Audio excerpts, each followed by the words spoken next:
दोस्तों, बैसाख के महीने की शुक्ल पक्ष की एकादशी को मोहिनी एकादशी के नाम से जाना जाता है।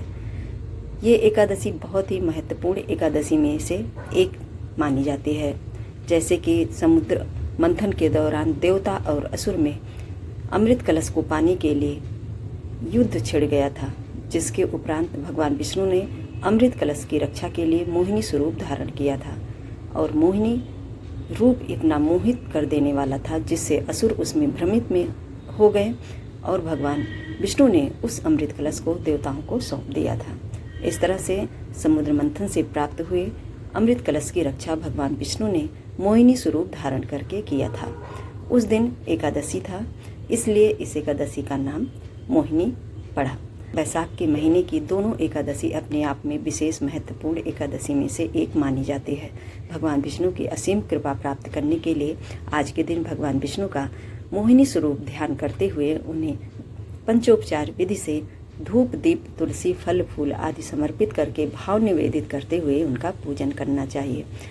साल 2026 में इस एकादशी का व्रत अनुष्ठान 27 अप्रैल दिन सोमवार के दिन रखा जाएगा।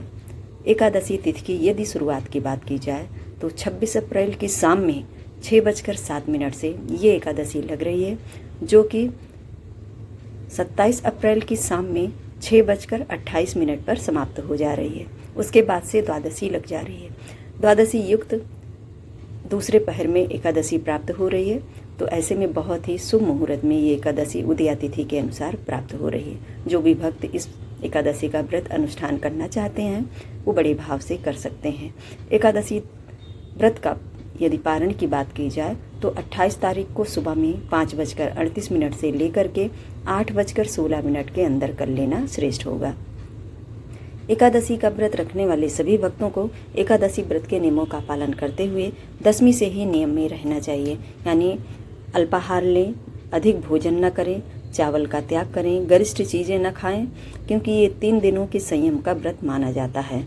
शाम को हो सके तो भोजन न करें, फल फूल या सात्विक चीज़ें कुछ भी आप ले करके हल्का फुल्का सो सकते हैं।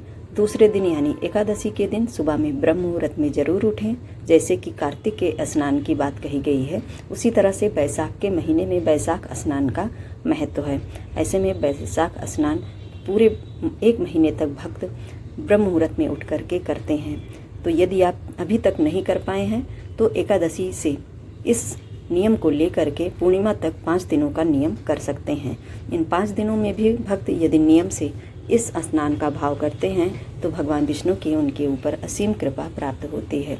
जैसे कि मोहिनी एकादशी 27 तारीख को मिल रही है, 27 तारीख को 28, 29, 30 और 1 को पूर्णिमा है। इन 5 दिनों को आप अपने जीवन में संयमित रख करके धर्म, कर्म, पूजा पाठ, दान पुण्य में लगाएंगे तो आपको पूरे बैसाख के महीने का पुण्य फल अवश्य से प्राप्त होगा।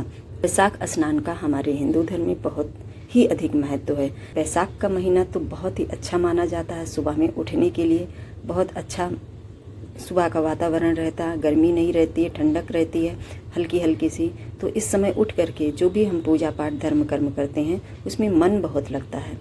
तो हो सके तो 5 दिनों का संकल्प लेकर के इन 5 दिनों में भगवान विष्णु की प्रसन्नता के लिए धर्म, कर्म, पूजा पाठ, जल दान आदि का संकल्प जरूर से ले लें। जैसे कि बैसाख के महीने में जल के दान का अधिक महत्व है।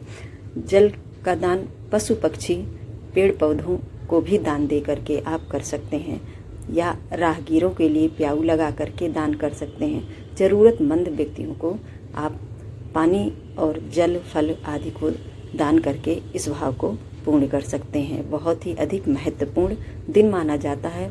इन सभी कार्यों को करने के लिए हमारे जीवन पर्यंत ये पुण्य हमारे खाते में भगवान ऐड कर देते हैं। इसीलिए बैसाख का महीना बहुत ही पावन और पवित्र दिन माना जाता है धर्म, कर्म, पूजा पाठ, दान पुण्य आदि करने के लिए।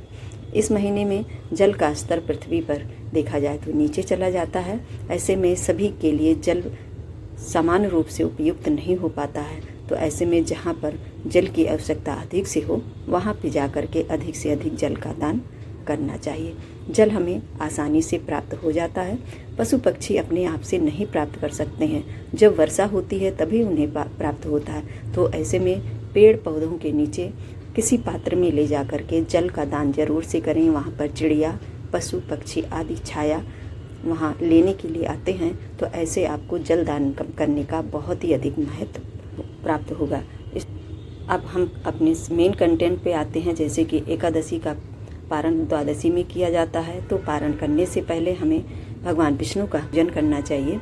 उसके बाद भूल चूक के लिए भगवान से क्षमा याचना करें। एक थाली सूखा अनाज या एक थाली बना हुआ भोजन किसी ब्राह्मण देवता को आमंत्रण दे करके घर पे करवाएं, या सूखा अनाज आप दान कर रहे हो तो उन्हें जा कर के भाव से उनको समर्पित करें। दान की वस्तुओं में दाल, चावल, आटा, ऋतु के अनुसार फल और सब्जियां, दक्षिणा जरूर से रखें।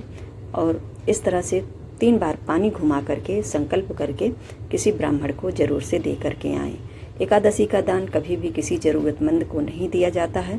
एकादशी के व्रत के उपरांत जो दान होता है वो ब्राह्मण को ही देना चाहिए, तभी आपको एकादशी के व्रत का पुण्य फल प्राप्त होगा। इस तरह से दोस्तों ये एकादशी व्रत करने के नियम हैं। यदि आपको हमारे वीडियो में कहीं से भी कुछ भी अनुचित लगा हो या अपूर्ण हो तो वो आप कमेंट करके हमसे पूछ सकते हैं।